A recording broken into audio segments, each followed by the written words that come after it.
Hello बच्चों, स्वागत है आपका एक बार फिर से अपने YouTube channel O2 and digital education पर। मैं संदीप नागर और बच्चों आज मैं लेकर के आया हूं आपके लिए क्लास 10th का जो थर्ड चैप्टर है फिजिक्स का, इलेक्ट्रिसिटी। उसका आज का जो हमारा टॉपिक होगा इलेक्ट्रिक एनर्जी एंड पावर। आज हम इलेक्ट्रिक एनर्जी और पावर पे चीजों को डिस्कस करेंगे। हम ये सीखेंगे कि इलेक्ट्रिक एनर्जी क्या है और इलेक्ट्रिक पावर क्या है। ठीक है, तो चलते हैं प्यारे बच्चों। हमारा जो फर्स्ट टॉपिक है वो है इलेक्ट्रिक एनर्जी। क्या है जी? Electric energy.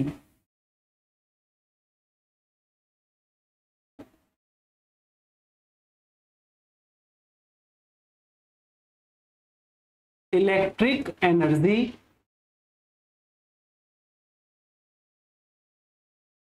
या बच्चों इसको इलेक्ट्रिकल एनर्जी भी हम बोल देते हैं। ठीक है, तो इलेक्ट्रिक एनर्जी क्या है अगर आप ये देखें भाई, जनरली अभी हम जो छोटी क्लासेस में पढ़ते आए हैं एनर्जी की जब हम बात करते हैं तो एनर्जी क्या है हमारी, एक तरीका से हम ये देखते हैं कि हमारी एबिलिटी है। ठीक है, क्या है? एबिलिटी है वर्क डन की, कि जो भी हम वर्क कर पाते हैं। कहते हैं ना कि भाई अगर एनर्जी है, हम एनर्जेटिक हैं तो अच्छे से हम काम कर पाएंगे, और अगर बॉडी एनर्जेटिक नहीं है तो हम काम नहीं कर पाएंगे। तो यहाँ आप इसको बिल्कुल उसी टर्म में ले सकते हैं कि हमारे पास जो इलेक्ट्रिकल अप्लायंस होते हैं उनकी जो ये एबिलिटी होती है doing work is known as electric energy. आप ये बोल सकते हो कि the ability of doing work of any electrical appliance is known as electric energy. तो जनरली ये जो वर्क डन होता है ये वर्क डन ही एनर्जी के फॉर्म में कंजर्व हो जाता है। या बेसिकली अगर हम और इसे अगर डिफाइन करने की कोशिश करें तो इलेक्ट्रिक एनर्जी क्या है? The work done doing by electric current. Work done क्या लिख सकते हो आप इसको कि work done doing by current, doing by electric current,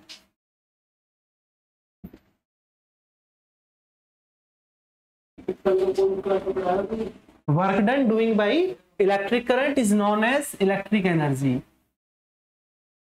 is known as electric energy।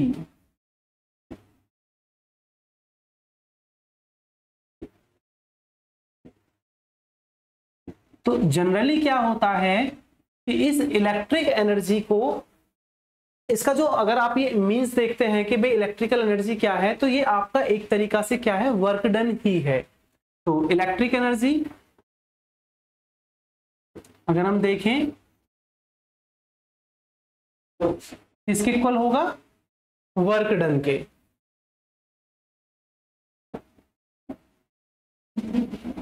ठीक है, यानी आपका जो W है यही आपका क्या है, इलेक्ट्रिकल एनर्जी है।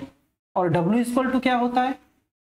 VIT होता है। भाई वर्क डन इक्वल होता है VIT के, क्योंकि जब हम वर्क डन की बात करते हैं तो यहाँ पे हमारा आता है पोटेंशियल, जो एवरेज पोटेंशियल है मल्टीप्लाई बाय चार्ज। ठीक है, अब चार्ज क्या होता है? चार्ज Q इक्वल टू होता है IT, पोटेंशियल है हमारा V, तो क्या आ गया VIT। यानी जो VIT है प्यारे बच्चों, ये VIT ही हमारी इलेक्ट्रिकल एनर्जी है। क्या है जी? Electric energy. तो अब यहाँ पे अगर आप देखते हैं इलेक्ट्रिक एनर्जी के, यहाँ पे आप तीन फॉर्मूले आप यहाँ पे प्रोड्यूस कर सकते हैं। भाई अगर हम वर्क डन को देखें, जनरली क्या आया कि वर्क डन आ गया आपका VIT के इक्वल। किसके इक्वल आ गया? VIT के। अब अगर आप यहाँ पे क्या करते हो, इफ अगर आप ये वैल्यू पुट करते हो V की, क्या पुट करते हो? IR, तो आपका W क्या होगा? V की जगह जब IR रख दोगे I² RT, क्या आ गया जी? I² RT। और अगर दूसरी कंडीशन आप देखो, इफ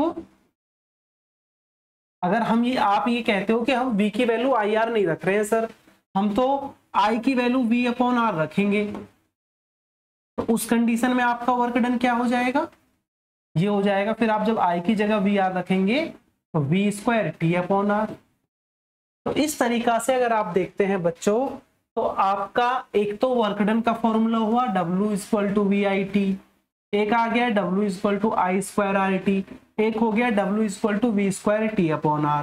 तो अब यहां पर अगर हम ये देखते हैं कि भाई जब वर्क डन के ये 3 फॉर्मूले आपके हो सकते हैं जो भी आपको दिया हो न्यूमेरिकल्स में, तो उन्हीं चीजों को हम पुट करके सॉल्व कर लेते हैं इजीली न्यूमेरिकल्स। तो यहाँ पे फिर इलेक्ट्रिकल एनर्जी भी तो आपकी कन्वर्ट हो सकती है, बिल्कुल हो सकती है। आप यहाँ देखें तो आपका इलेक्ट्रिक एनर्जी क्या होगा, VIT की जगह, जब ये वर्क डन के इक्वल है तो VIT भी हो सकता है, ये I²RT भी आप रख सकते हो, ठीक है। और अगर आप V²T/R भी लिख सकते हो, V²T/R। तो जनरली क्या है कि आपके इलेक्ट्रिक एनर्जी के भी 3 फॉर्मूले आपके आ जाते हैं। क्या आ जाते हैं? 3 फॉर्मूले आपके निकल करके आ जाते हैं, ठीक है। ये आपका तो जनरली इलेक्ट्रिक एनर्जी को वैसे हम W से भी रिप्रेजेंट कर देते हैं। तो बेसिकली आपको एक चीज यहां बच्चों क्लियर हुआ होगा कि इलेक्ट्रिक एनर्जी कोई नई चीज नहीं है।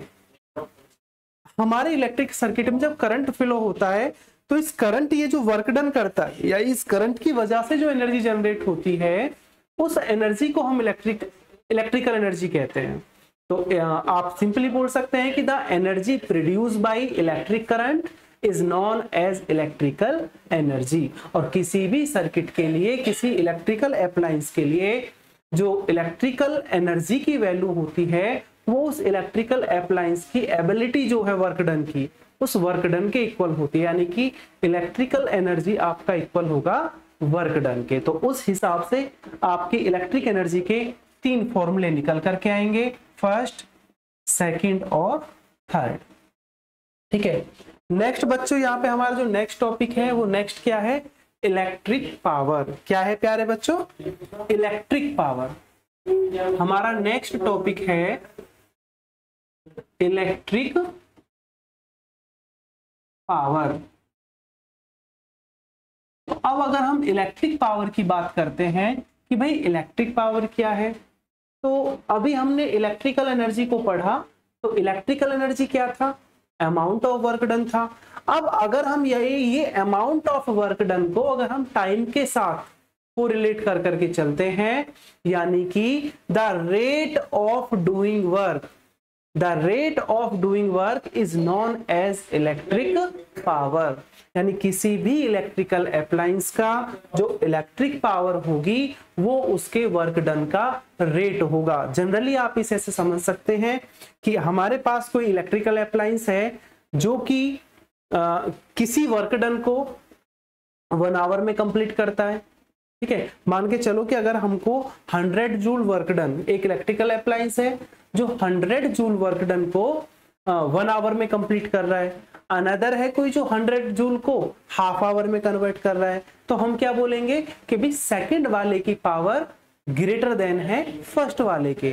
तो हमने पता कैसे किया? हमने कंपेयर किया टाइम के साथ कि जहां टाइम ज्यादा लग रहा है सेम वर्क डन को करने में, और फिर उसी वर्क डन को करने में एक मशीन द्वारा आपका जो टाइम आ रहा है वो कम आ रहा है, तो पावर किसकी ज्यादा हुई? जिसने कम टाइम में वो सेम वर्क डन आपको करके दे दिया है। तो जनरली आप ये बोल सकते हैं इलेक्ट्रिक पावर में कि the rate of doing work, the rate of doing work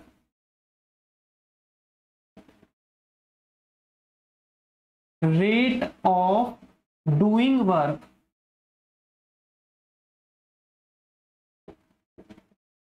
is known as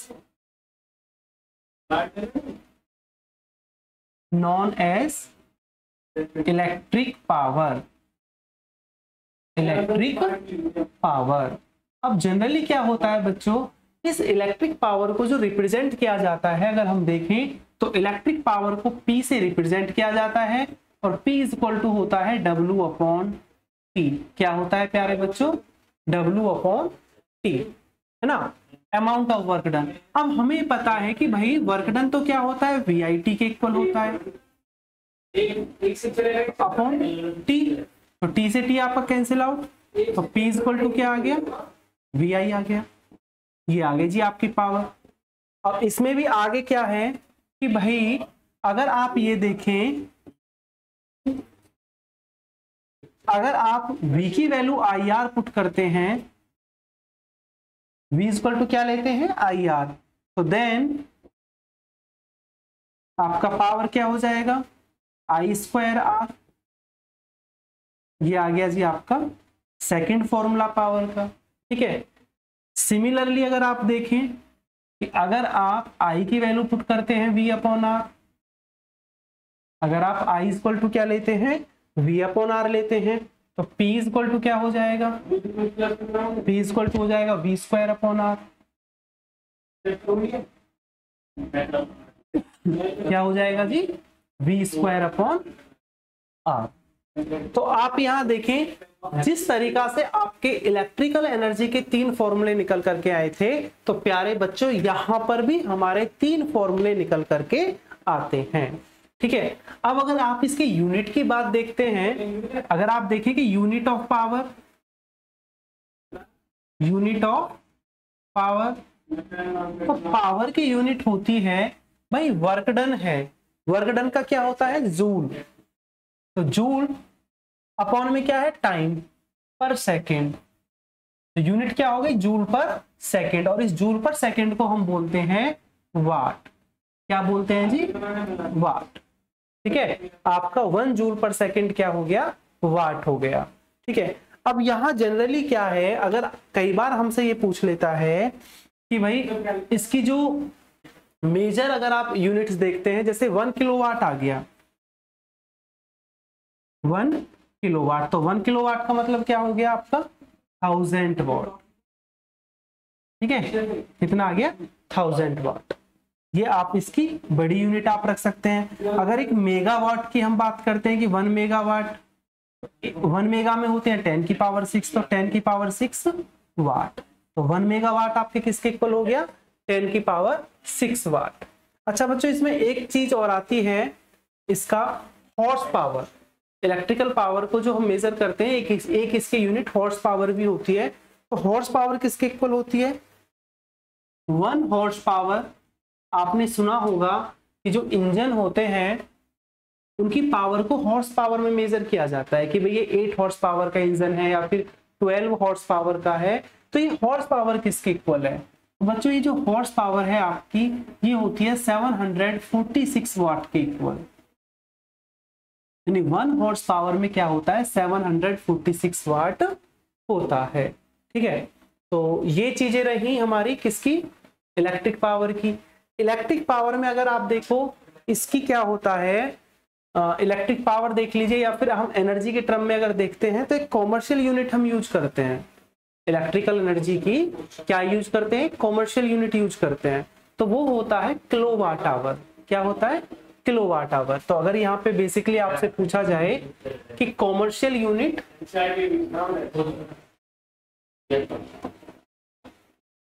commercial unit of energy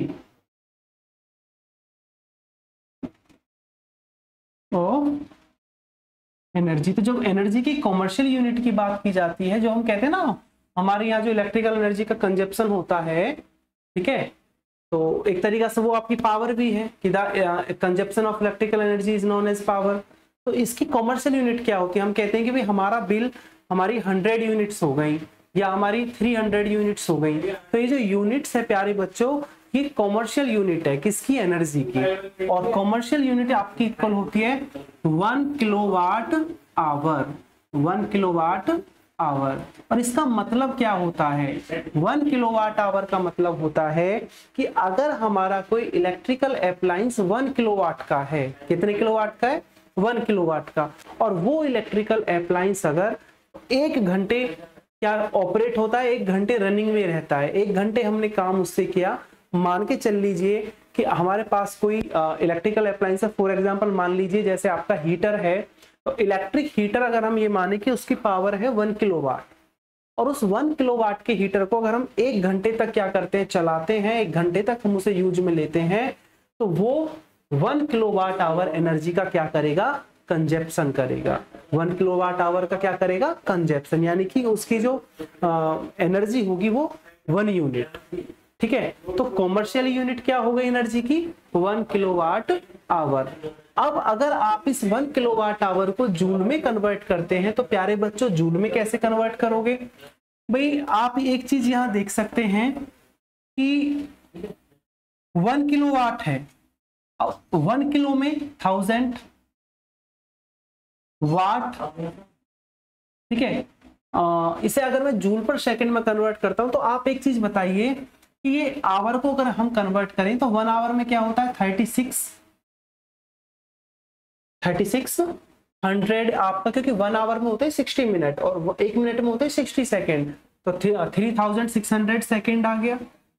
और ये आपका वाट सेकेंड, आप इसे किस में कन्वर्ट कर सकते हैं? भाई ये जूल पर सेकेंड होता है, तो आप इसे ऐसे भी लिख सकते हैं। अगर आप जनरली देखें, मैं कहूं कि इस वाट की जगह बच्चों आप क्या लिख लो? जूल पर सेकेंड लिख लो। तो जूल से जूल आपका, सॉरी सेकेंड से सेकेंड कैंसिल आउट, तो ये आ गया 36 और आपका 5 zeros। इसे तो आप क्या लिख सकते हो? 3.6 10 की पावर 6 जूल भी लिख सकते हो। तो यानी कि 1 किलोवाट आवर किसके इक्वल हो गया? 1 किलोवाट आवर हो गया आपका 3.6 10 की पावर 6 जूल के इक्वल। किसके इक्वल हो गया? 3.6 10 की पावर 6 जूल। ये हो गया आपका 1 किलोवाट आवर, यानी कि 1 यूनिट। अगर आपके घर में इतनी एनर्जी क्या हो रही है, कंजप्शन हो रहा है, अगर 3.6 10 की पावर 6 जूल एनर्जी का कंजप्शन आप कर रहे हैं, तब जाकर के आपकी 1 यूनिट कंप्लीट होगी, है ना। तो ये आ गया इसका कॉमर्शियल यूनिट है एनर्जी की। ठीक है, सिंपली से पावर के फॉर्म में भी हम ले लेते हैं, क्योंकि इलेक्ट्रिक पावर की एक डेफिनेशन प्यारे बच्चों ये भी है कि the consumption of electrical energy is known as electric power, यानी कि इलेक्ट्रिक एनर्जी का जो कंजप्शन है वो आपका इलेक्ट्रिक पावर है। नेक्स्ट आता है इसमें बच्चों heating effect of electric current. अगर हम इसका नेक्स्ट टॉपिक देखते हैं तो नेक्स्ट टॉपिक एक आता है heating effect of electric current. अब ये इलेक्ट्रिक करंट का हीटिंग इफेक्ट क्या है?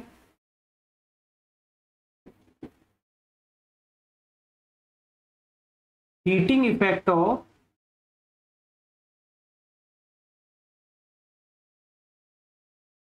Electric current.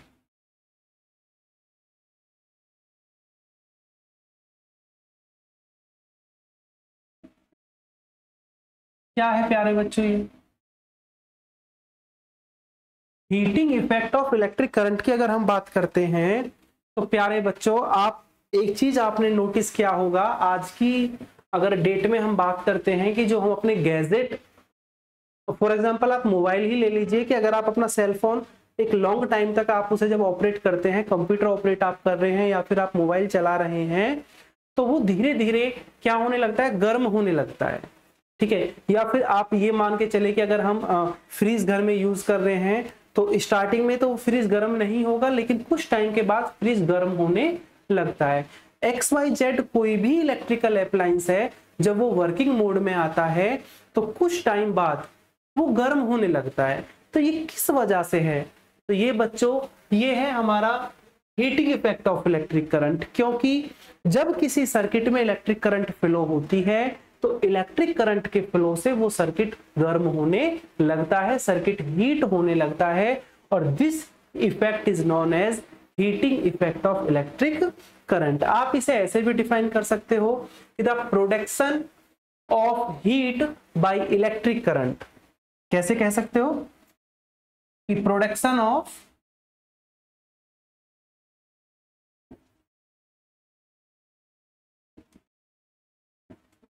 Heat,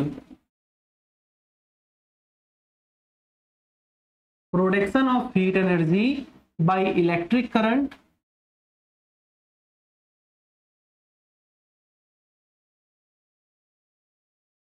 are known as heating effect of electric current, heating effect of electric current।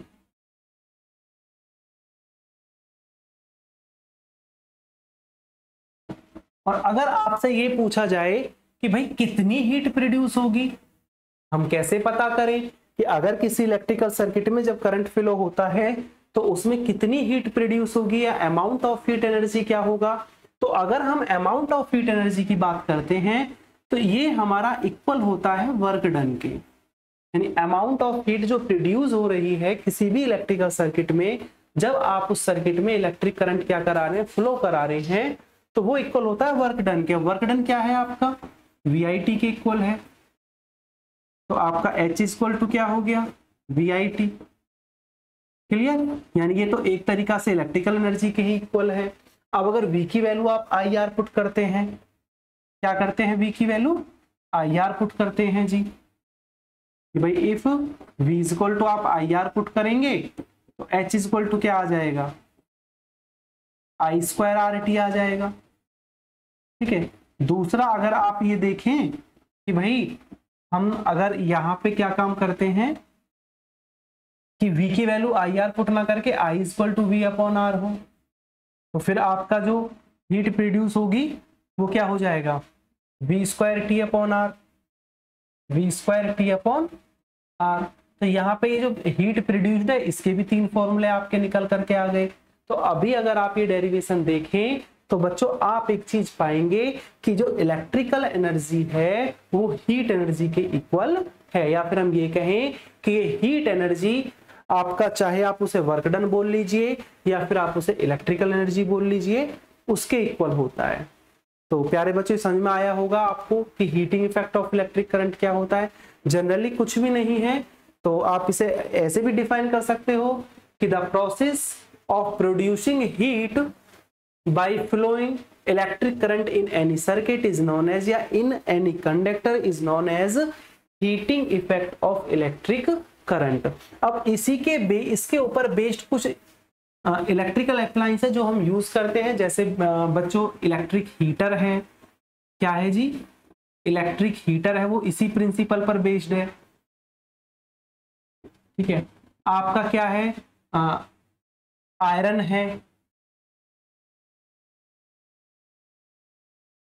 ठीक है, जो हम इलेक्ट्रिक आयरन जो प्रेस वगैरह है, आपका गीजर है, इलेक्ट्रिक गीजर है, आपका इलेक्ट्रिक हीटर है, आपका आयरन है। ठीक है, तो ये सारी चीजें किस पर बेस्ड हैं, heating effect of electric current पर बेस्ड है।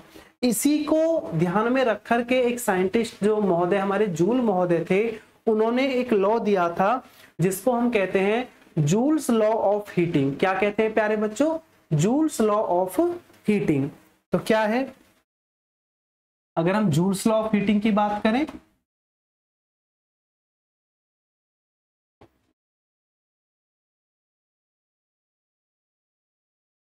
Joules law of heating. अब जूल्स लॉ ऑफ हीटिंग क्या कहता है, according to Joule's law of heating, किसी भी इलेक्ट्रिकल अप्लायंस द्वारा किसी इलेक्ट्रिकल कंडक्टर में जो हीट प्रोड्यूस्ड होती है, वो हीट बच्चों एक तो डायरेक्टली प्रोपोर्शनल होती है electric current flowing through the conductor या फिर सर्किट। आपके उस सर्किट में या उस कंडक्टर में या उस इलेक्ट्रिकल अप्लायंस में जो करंट फ्लो होती है वो डायरेक्टली हीट उसके डायरेक्टली प्रोपोर्शनल होती है। यहाँ पे अगर किसी कंडक्टर में जितनी ज्यादा करंट फ्लो होगी उसमें उतनी ही ज्यादा हीट प्रोड्यूस होगी। दूसरा, और ये भी इसके स्क्वायर के, यानी आपका जो करंट है इलेक्ट्रिक करंट के स्क्वायर के डायरेक्टली प्रोपोर्शनल होता है। दूसरा होता है रेजिस्टेंस के, किसके जी बच्चों, रेजिस्टेंस के, यानी कि इलेक्ट्रिकल कंडक्टर का रेजिस्टेंस जितना ज्यादा होगा तो वहां पे हीट भी उतनी ही ज्यादा प्रोड्यूस्ड होगी। जितना ज्यादा इसका क्या है रेजिस्टेंस है उतनी ही ज्यादा हीट। और तीसरा होता है टाइम के, कि आपका इलेक्ट्रिकल अप्लायंस कितनी देर तक वर्किंग है। ठीक है, डायरेक्टली प्रोपोर्शनल होगा किसके, टाइम के। अगर आप इन तीनों को एक साथ क्या करते हो, कंबाइन करते हो, तो आप कह सकते हो कि H directly proportional to I² RT।